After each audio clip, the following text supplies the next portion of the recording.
16, versículo 13 al 16. Viniendo Jesús a la región de Cesarea de Filipo, preguntó a sus discípulos diciendo: ¿Quién dicen los hombres que es el Hijo del Hombre? Ellos dijeron: unos Juan el Bautista, otros Elías y otros Jeremías o alguno de los profetas. Él les dijo: ¿y vosotros quién decís que soy yo? Respondiendo Simón Pedro dijo: tú eres el Cristo, el Hijo del Dios viviente. A mí me gustaría empezar este estudio, el número 14, diciendo que eso que acabamos de leer de alguna manera es el resumen de toda la historia del universo. Casi yo podría decir que es la pregunta central que flota por encima de la creación de Dios. La pregunta es: ¿quién es Jesús? En el estudio número 8 nosotros hablamos de que Dios decidió crear toda la creación, valga la redundancia, o sea, el universo, que es el escenario, y los seres humanos, que son el personaje especial de Dios o la creación especial de Dios. Dios decidió hacer eso con el objetivo de mostrarse. ¿Se acuerdan que lo habíamos leído en Efesios? Para mostrar las grandezas de su gloria. Dios creó para mostrarse. O sea, creó para mostrarse a través del hecho de crear, y además creó para mostrarse por el hecho de que necesitaba tener a quién mostrarse. Entonces debemos entender que el objetivo de Dios es darse a conocer, es mostrarse. ¿Pero por qué?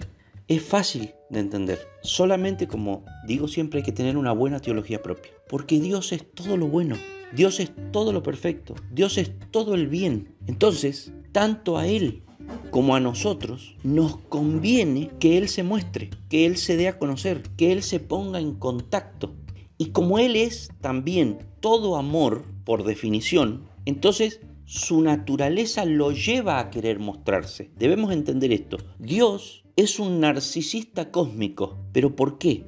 Porque no puede ser otra cosa. No puede querer otra cosa que no sea ser el centro del universo y darse a conocer para que todo lo que existe se postre ante él y lo adore. ¿Por qué no puede Dios querer otra cosa? Porque es amor. Y si Él, que es amor, sabe que Él es lo mejor, que Él es todo el bien, que Él es todo lo perfecto, que Él es todo lo bueno, entonces por amor quiere todo lo bueno, quiere todo el bien para todas sus criaturas. Y como todo lo bueno, todo el bien, todo lo perfecto es Él, entonces por amor lo que Él va a querer es brindarse Él mismo a sus criaturas. Cuando decimos que Dios es un narcisista cósmico, simplemente usamos ese concepto para captar la atención de la gente. Pero dicho de otra manera, Dios es amor. Y el amor lo lleva a mostrarse y a darse a conocer y a crear para tener a quién mostrarse y a quién brindarse, porque justamente Él sabe que lo mejor que le puede pasar, que Él le puede brindar a las criaturas, es a Él mismo. No hay otra cosa mejor. Entonces, ¿qué tiene que ver esto con Jesús preguntando: ¿quién dice la gente que soy yo?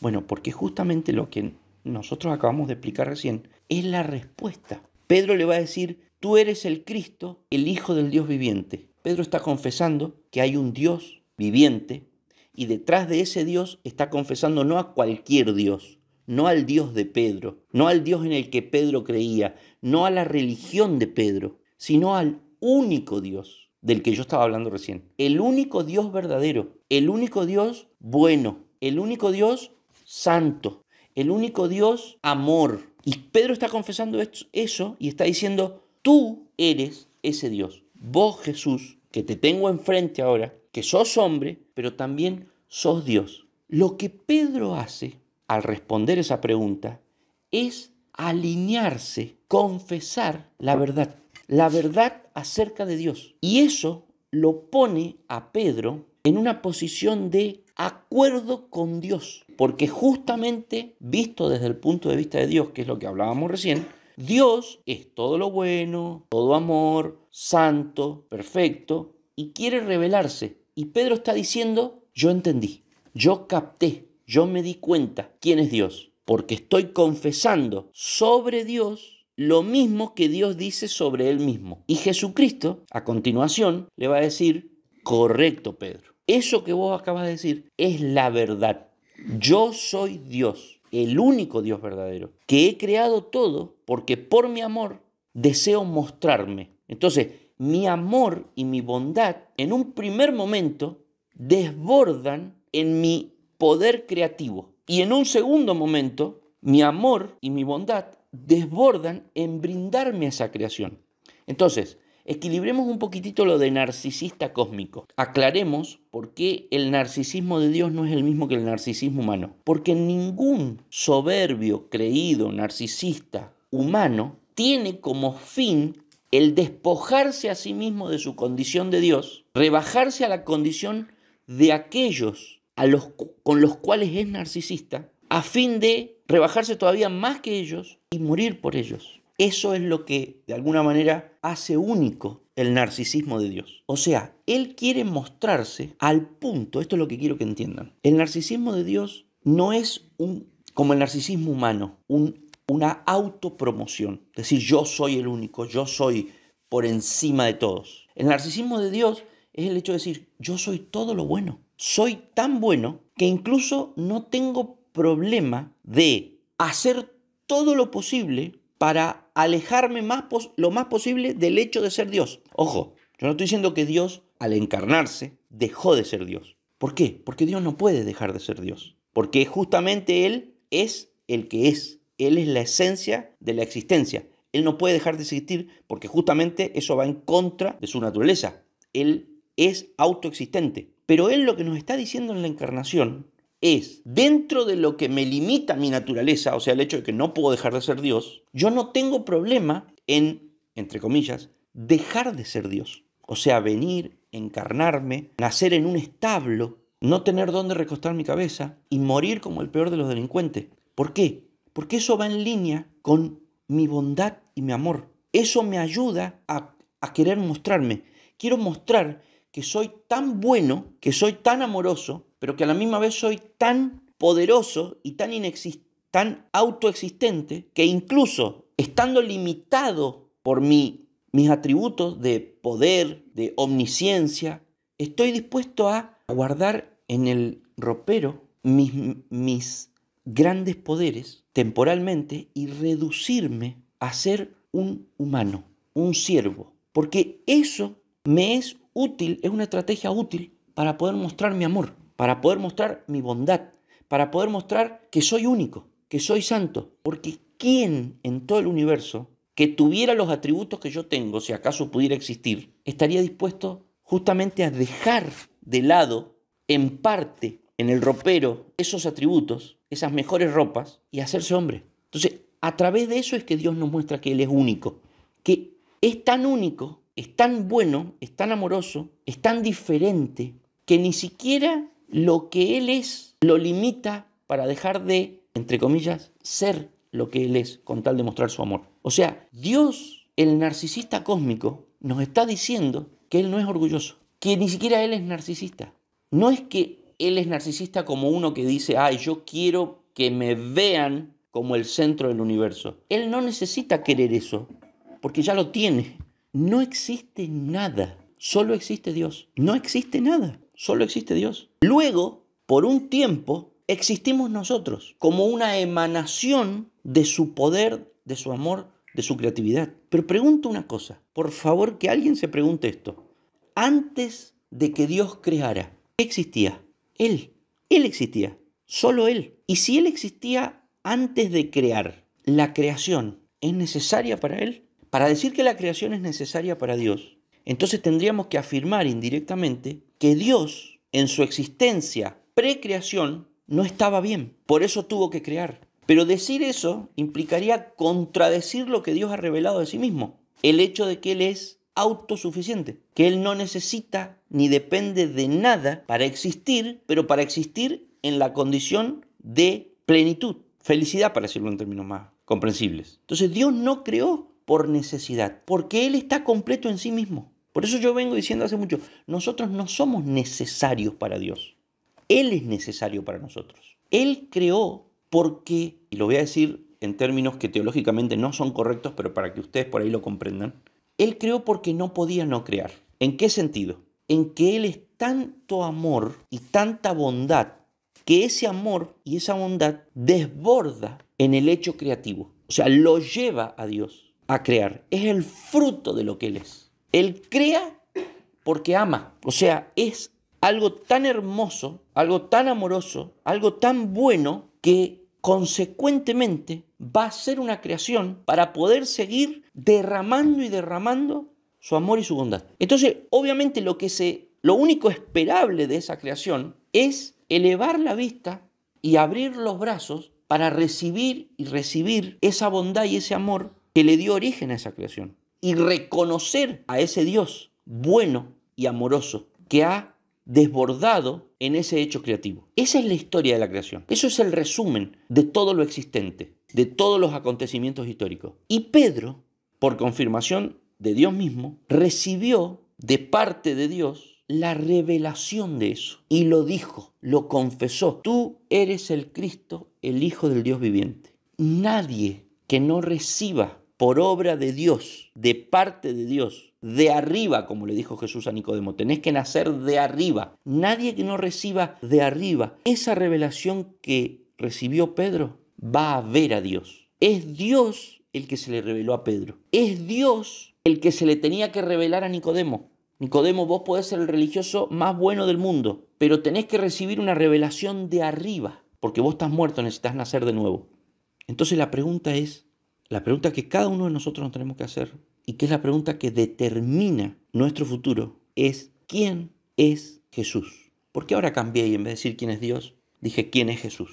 Porque Jesús es Dios. ¿Pero por qué decimos Jesús en vez de decir Dios? Porque Jesús es Dios hecho visible, tangible, comprensible para los hombres. En términos bíblicos, Él es la imagen del Dios invisible. Entonces la pregunta es, ¿quién es Jesús? Si la confesión de la persona es la misma que la de Pedro, Jesús es el enviado de Dios, es el Hijo del Dios viviente. El Dios viviente es uno solo. El Dios viviente es el Dios que es porque es. Yo soy el que soy. Es el Dios autoexistente. No es un Dios creado, no es un Dios que tiene principio y tiene fin. Vos sos Jesús, el Cristo, el enviado de Dios, viniste del Padre y sos Dios proveniente del único Dios verdadero. Esa es la pregunta. Y todo aquel que no confiese eso, no la ve, no lo ve, no tiene la revelación de quién es Dios, no tiene la revelación de Dios, no sabe quién es Dios. Por lo tanto, está fuera de ese derrame del amor de Dios. Se queda afuera. Por eso Romanos dice, está destituido de la gloria de Dios. Y Romanos dice, por cuanto todos pecaron y están destituidos de la gloria de Dios. Entonces todos pecamos y estamos destituidos de la gloria de Dios, por lo tanto todos tenemos que rogar a Dios, recibir de parte de Dios la revelación que recibió Pedro, que Dios se nos revele. No es algo intelectual. Cualquier persona que me está escuchando entiende lo que estoy diciendo, pero no es un entendimiento intelectual el que nos lleva al conocimiento de Dios. Es una revelación espiritual. Jesús no le dijo a Pedro, Pedro, por todo lo que has estudiado, por todos los libros que has leído, por todas las reuniones a las que has asistido, por toda la tradición religiosa que tenés, has logrado llegar al conocimiento de Dios. Jesús le dijo, ni carne ni sangre te ha revelado esto, sino mi Padre que está en los cielos.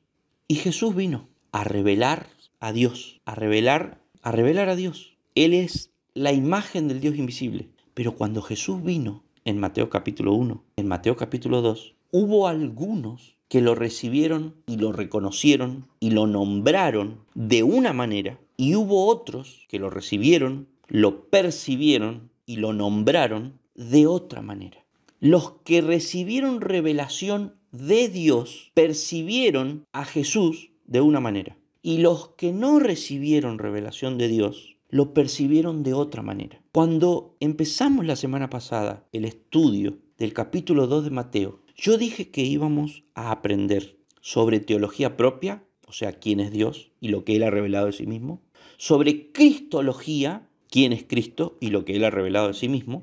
Él es la imagen del Dios invisible. Y yo dije que íbamos a aprender sobre la doctrina de la elección y la reprobación. Los elegidos recibieron revelación de Dios para ver que Jesucristo era el Cristo, el Mesías prometido, el Hijo del Dios viviente. Los no elegidos los reprobados, no recibieron revelación de Dios, por lo tanto vieron a Jesucristo de otra manera. Lo vieron como una amenaza, en el caso de Herodes, o lo vieron como algo sin importancia, como algo que no les era funcional, no les servía de nada, porque no habían recibido revelación de Dios, como el caso de los líderes religiosos. Ellos estaban en otro negocio, ellos tenían la mente puesta en otras cosas. Entonces Jesucristo, como no era funcional a los objetivos que ellos tenían, entonces no le dieron importancia. Entonces ahí vemos lo que yo había prometido, que además de teología propia, cristología, íbamos a hablar o íbamos a ver en el estudio de este pasaje sobre la doctrina de la elección y la reprobación. Y por último, yo también dije que al estudiar este capítulo 2 de Mateo y el capítulo 1 que hemos estudiado en los estudios anteriores, íbamos a comprender un poco mejor por qué estamos haciendo estos estudios bíblicos y qué podemos esperar de cara al futuro como resultado de estos estudios bíblicos. Y yo dije la semana pasada, en el estudio 13, que si cuando Dios se reveló al mundo encarnándose en Jesucristo de Nazaret, hubieron frente a esa aparición de Dios distintas reacciones, cuando nosotros nos ponemos frente a esta cámara o frente a personas y hacemos, entre comillas, aparecer a Jesucristo por medio de la lectura y exposición de su palabra, no podemos esperar otro tipo de reacciones que las mismas que hubieron frente a Jesucristo. Siempre frente a Jesucristo van a haber las mismas reacciones, ya sea el Jesucristo en tiempo real, o sea, cuando Jesucristo estaba directamente Él en carne, o el Jesucristo hoy, 2000 años después, que sigue revelándose, pero ¿a través de quién? A través de sus hijos, a través de su cuerpo, a través de la iglesia. Las reacciones frente a Jesucristo siempre van a ser los mismos, siempre van a ser las mismas. Van a estar los elegidos que reciben revelación divina para aceptar a Jesucristo, recorrer un largo camino, ver su señal, seguirla, salir de su zona de confort y buscar a Jesucristo para llevarle regalos, postrarse ante Él y adorarlo. Esa es una reacción que la hubo en Mateo capítulo 2, la siguió habiendo a lo largo de la historia y seguirá habiendo esa reacción hasta el día de hoy en cada persona que vea esta charla. También estarán los que decidirán, al encontrarse con Jesús, matarlo, sacárselo de encima. No lo quiero, me molesta, pone en riesgo mis planes. Yo quiero seguir siendo el rey de los judíos. ¿Cómo que dónde está el rey de los judíos que ha nacido si yo soy el rey de los judíos? Dijo Herodes. Yo no quiero otro rey, si yo soy el rey. Hace 40 años que soy el rey. Me maté para ser el rey. No saben todo lo que he luchado para estar en la posición de rey de mi vida. ¿Cómo me preguntás dónde está el rey de los judíos si yo soy el rey de los judíos? Si acaso hay un rey de los judíos, para mí hay una sola opción, matarlo, porque yo soy el rey. Tercera reacción, no me interesa. No me interesa de qué me estás hablando, no me interesa el tema, tengo otros intereses. Estoy construyendo mi imperio terrenal. Esos son los líderes religiosos. Nosotros tenemos nuestro propio negocio, nuestra propia empresa. A nosotros nos interesa llevarnos bien con los romanos, que son el poder de turno, para que nos mantengan en nuestros cargos, para que nos dejen seguir adelante con los negocios que tenemos en el templo, de cambio de moneda y venta de animales para los sacrificios. A nosotros nos interesa conservar nuestro estatus de vida, que nazca o deje de nacer algún bebé perdido por ahí con ciertas aspiraciones de rey o porque hay algunas personas que dicen que él es el rey. No nos interesa, no nos sirve, no nos hace falta. Nosotros tenemos la cabeza puesta en otra cosa. Nosotros nos ocupamos de estar bien en este mundo. No estoy pensando en el rey cósmico, no estoy pensando en el más allá, estoy pensando en el más acá. En mi casa, en mi negocio, en mi empresa, en mi trabajo, en mi bienestar, en mis placeres. Y esto de lo que vos me hablás no suma de ninguna manera a eso en lo que yo estoy ocupado. Por lo tanto, no me interesa. Andá vos con tu tema, déjame a mí con el mío. Indiferencia, desinterés. ¿Qué podemos esperar al presentar a Jesucristo a través de un estudio de la Biblia, que es donde Jesucristo hoy se revela? ¿Qué podemos esperar? Que los elegidos lo vean y lo adoren, vengan a Él, y que los réprobos, los no elegidos por Dios, los que Dios simplemente deja pasar en esa carrera en donde van todos hacia la perdición y Dios elige a alguno y los rescata, pero a otros simplemente no es que los elige para perdición, sino que simplemente ellos ya van hacia la perdición por decisión propia y Dios simplemente los deja que sigan su camino. Entonces, de esos, ¿qué podemos esperar cuando presentamos a Jesucristo? Bueno, podemos esperar antagonismo, enemistad, violencia, eso está representado en Herodes, o podemos esperar indiferencia, desinterés. Aquí podríamos terminar el estudio del capítulo 2 de Mateo, porque estas son las conclusiones. Solo que nos falta ver algo que es secundario, porque lo principal son estas reflexiones a las que nos trae la palabra de Dios, pero hay algo que es secundario y no por eso lo vamos a dejar de ver, que son todos los detalles históricos, toda la información y el aprendizaje histórico que podemos tener para enriquecer y sostener el conocimiento bíblico que nos ha llevado a estas conclusiones que yo recién expresé. Entonces ahora vamos a pasar a todos esos detalles e información histórica muy interesante. Pero antes quiero volver a dejar en claro que la pregunta es ¿quién es Jesús? Y me preocupa y me duele que cuando las personas en general observan algún tipo de actividad relacionada con Dios, Jesús, la Biblia, la iglesia, la pregunta que la mayoría de las personas resuena en su mente cuando observan algún tipo de actividad religiosa, la pregunta no es ¿quién es Jesús? Eso es lo que me preocupa y me duele, que las personas no resuenan en su mente la pregunta ¿quién es Jesús? Cuando observan una actividad religiosa.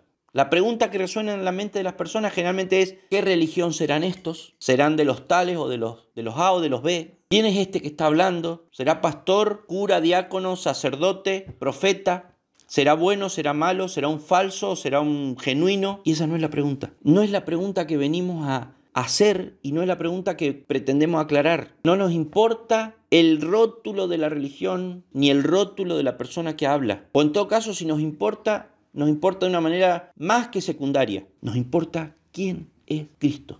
¿Quién dice la gente que soy yo? Cuando observen nuestra actividad religiosa, no busquen respuestas que no nos interesa dar. La única respuesta que nos interesa dar es ¿quién dice la gente que soy yo? Me duele y me da mucha pena que a lo largo de la historia se haya educado a la gente para ubicarse en distintos cubículos y poner un rótulo en cada cubículo. Y al estar la gente educada de esa manera, al observar una actividad religiosa, como puede ser la que nosotros estamos llevando a cabo en este momento, un estudio bíblico, la gente se esté preguntando, en vez de quién dice la gente que soy yo, se esté preguntando quién es Cristo, la gente se está preguntando en qué cubículo están estos.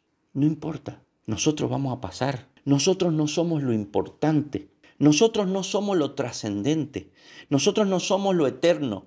Nosotros no somos lo duradero. Nosotros no somos lo que afecta la vida de las personas. Lo eterno, lo importante, lo trascendente, lo duradero, lo que afecta la vida de las personas es quién dice la gente que soy yo. Es quién dicen las personas que es Jesucristo. Es si han recibido la revelación que recibió Pedro o no. ¿Por qué hacemos estos estudios bíblicos? Porque queremos constituirnos en un nuevo cubículo. Hay una sola iglesia y es la iglesia de Cristo. Porque queremos autopromocionarnos. Hay uno solo que salva y es Cristo. Porque queremos obtener algún beneficio. No necesitamos ningún beneficio. Tenemos todo lo que necesitamos. Todo lo que necesitamos tenemos. Tanto para la eternidad, porque tenemos a Cristo, como para la inmediatez de nuestro paso por este mundo. Gracias a Dios no necesitamos nada. Algún par de medias nuevo puede ser. Pero más que eso, sinceramente. Entonces, hecha esta introducción, que a la misma vez es la conclusión, vamos a pasar a ver cuánto calzaba Herodes. ¿Sí? Vamos a ir a los datos históricos, al aprendizaje interesante, que pareciera ser información, no tanta reflexión, pero que en realidad toda esa información es la que nos permite llegar a estas conclusiones que hablábamos recién. Y antes de meternos en esa información, quisiera volver a leer 2 de Corintios 2, 14 al 17, que lo leímos la semana pasada y que dijimos que va a ser de alguna manera un poco un pasaje que está muy relacionado con esto que acabamos de decir hace un ratito. 2 de Corintios 2, 14 al 17, pero gracias a Dios que en Cristo Jesús siempre nos hace salir triunfantes y que por medio de nosotros manifiesta en todas partes el aroma de su conocimiento. Ciertamente para Dios somos el fragante aroma de Cristo, tanto en los que se salvan como en los que se pierden. Para estos somos olor de muerte, que lleva a la muerte, y para aquellos somos olor de vida, que lleva a la vida. ¿Quién está calificado para una tarea tan importante? Nosotros no somos como muchos que negocian con la palabra de Dios, sino que hablamos de Cristo con sinceridad, como enviados por Dios y en la presencia de Dios. En la traducción lenguaje actual lo expresa de la siguiente manera: doy gracias a Dios porque nos hace participar del triunfo de Cristo y porque nos permite anunciar por todas partes su mensaje, para que así todos lo reconozcan. Anunciar la buena noticia es como ir dejando por todas partes el suave aroma de un perfume. Y nosotros somos ese suave aroma que Cristo ofrece a Dios. Somos como un perfume que da vida a los que creen en Cristo. Por el contrario, para los que no creen, somos como un olor mortal. ¿Quién es capaz de cumplir con la tarea que Dios nos ha dejado? Algunos anuncian el mensaje de Dios para ganarse la vida, pero nosotros no lo hacemos así. Al contrario, Dios es testigo de que trabajamos con sinceridad y honradez, porque Dios nos envió y porque estamos muy unidos.